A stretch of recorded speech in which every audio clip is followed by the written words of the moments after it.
एकनाथ शिंदे यांचा ग्रुप आज 57 आमदार आणि आज 13 खासदार झाले, त्यांचं बळ वाढलं.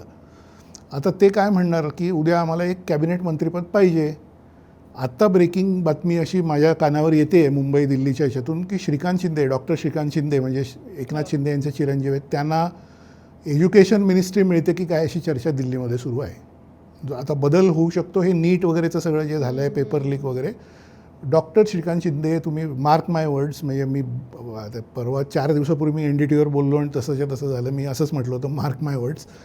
I don't know there is a this thing, पण तुम्हाला ब्रेकिंग देतो आहे की डॉक्टर श्रीकांत शिंदे 1 महिन्याने तुम्हाला देशाचे एज्युकेशन मिनिस्टर झालेले दिसू शकतात.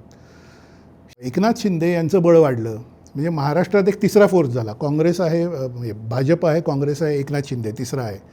उद्धव ठाकरे यांनी काय केलं पाहिजे, त्यांचा पक्ष हा पूर्ण महाविकास आघाडीचा एक घटक म्हणून कुठलेही वादविवाद, जागांबद्दल वादविवाद न करता तो सहभागी झाला पाहिजे ना विरोधी याच्यामध्ये.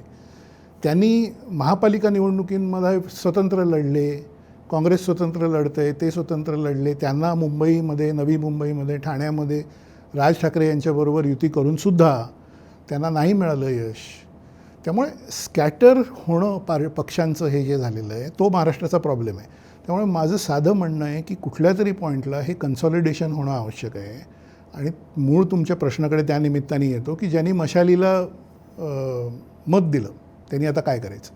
त्यांनी मशालीला आता सांगायचं की मशाल नको, तुम्ही सगळ्यांनी मिळून एक चिन्ह ठेवा.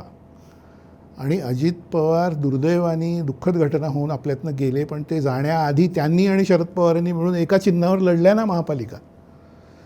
शरद पवारांचा ग्रुप, त्यांनाही लक्षात आलं जे मी आत्ता बोलतोय ते आपल्यापेक्षा खूपच सिनियर आणि खूपच मोठे आहेत, त्यांना हे गोष्ट माझ्यापेक्षा 10 पट जास्त आधी किंवा 10 पट जास्त कळलेली आहे. त्यांनी आणि अजित पवारांनी एकत्र येऊन शरद पवारांचे सगळे लोक हे महापालिकेमध्ये, पिंपरी चिंचवडमध्ये, अन्य ठिकाणी हे घड्याळ चिन्हावर लढले. त्यांनी ते तुतारी जे काही चिन्ह आहे ते बाजूला ठेवलं. हाच प्रकार करणं एवढाच मार्ग आहे. त्यामुळे मशाल आणि हात आणि मग तुतारी हे कन्फ्युजन जोपर्यंत आहे तोपर्यंत हा गोंधळ कायम राहणार असं मला वाटतं. There has to be consolidation. 2 बाजू पाहिजेत, तेच सोल्युशन आत्ता मला दिसतंय.